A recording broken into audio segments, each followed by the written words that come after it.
In the early years of the Republic, the central government was weak and ineffective. Dozens of military commanders, called warlords, moved into the political vacuum. In the early days of the Republic, the warlords fought each other.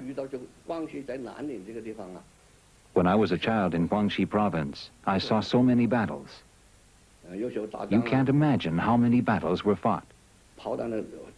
Lots of people were so scared, they just went and hid. When warlords got into a fight, people's lives were completely devastated.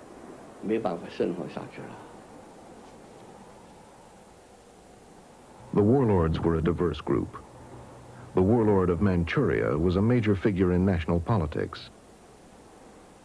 The opium warlord made a fortune growing poppies.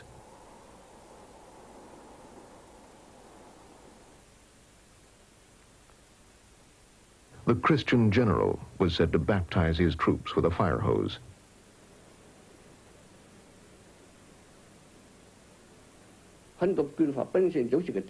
Many warlords were landlords. They were often supported by a certain foreign power. In the early years of the Republic, China was torn apart by foreign powers. For instance, Guangxi and Guangdong provinces were under the influence of England and Yunnan of France. Since the 19th century, England, France, Germany, the United States, and Japan had traded with China. They based their interests in the major ports around the country.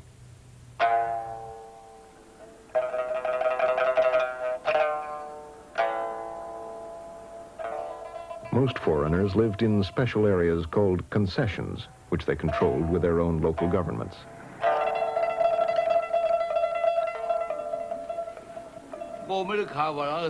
We didn't have the term imperialism. The term came later. We called them foreign devils. They were devils to us. Why did we hate foreigners? We hated any foreigner, any foreign country that wanted to divide up China. It was called divide up then, not invade. They wanted to divide up China just like cutting a melon into pieces. People used to say, now you want to divide up our country, you foreign devils. You're bastards. In May 1919, for the first time, Chinese took to the streets to protest this dividing up of their country. They saw that the problems of imperialism and warlords had pushed China to the verge of collapse. The demonstrations sparked a vocal nationalism and an intense search for political solutions. One of the few political leaders addressing these problems was Sun Yat-sen. Sun was the leader of a coalition group called the Nationalist Party. He was a charismatic man whose speeches attracted many to his cause.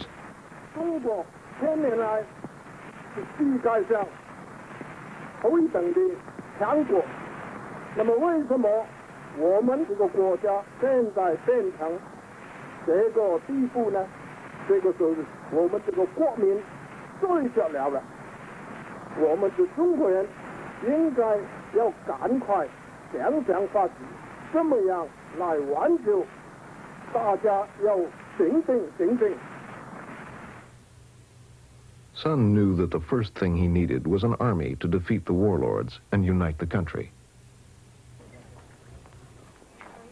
He appealed to Western governments for money for his cause. At the time, none of the imperialist countries wanted to help us. Only the Soviet Union wanted to help us. The Soviet Union had no friends in Asia, so they had to work with us.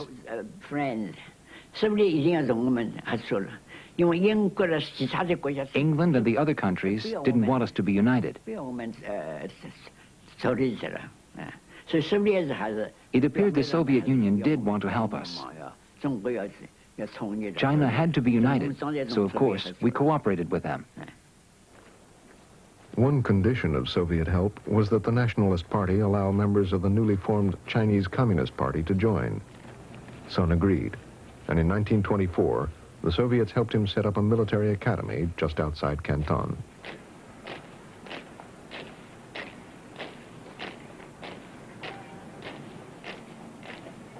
The Whampoa Academy quickly became a magnet for patriotic youth from all over China. Some were nationalists, some were communists, some were not affiliated with any party. They trained for a military campaign that would one day unite the country, the Northern Expedition. Sun appointed his protege, Chiang Kai-shek, commander of the academy. Chiang was a professional soldier. Like many of his generation, he had attended military school in Japan. He had worked with Sun for over a decade. Chiang's son remembers what his father and Sun Yat-sen talked about.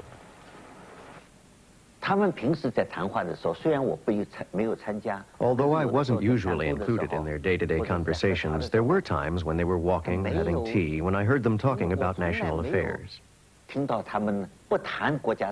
And when they talked about national affairs, they were very serious, very enthusiastic.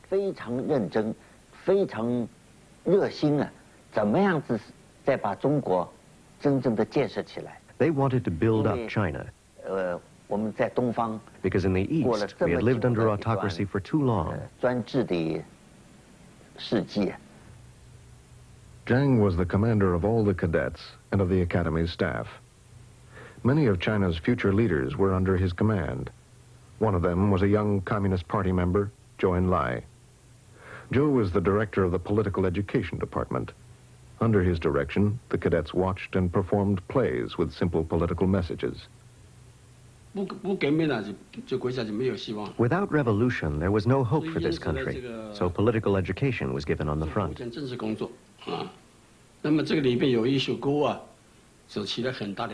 Songs played quite a big role. The song goes like this.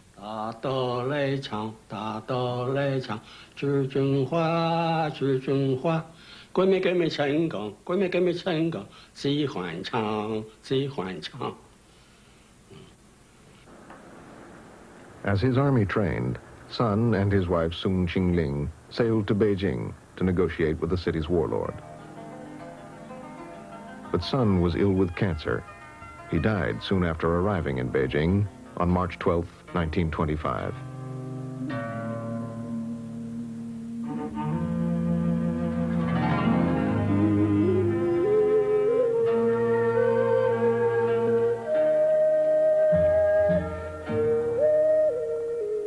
In death, Sun was revered as the father of the Chinese Republic.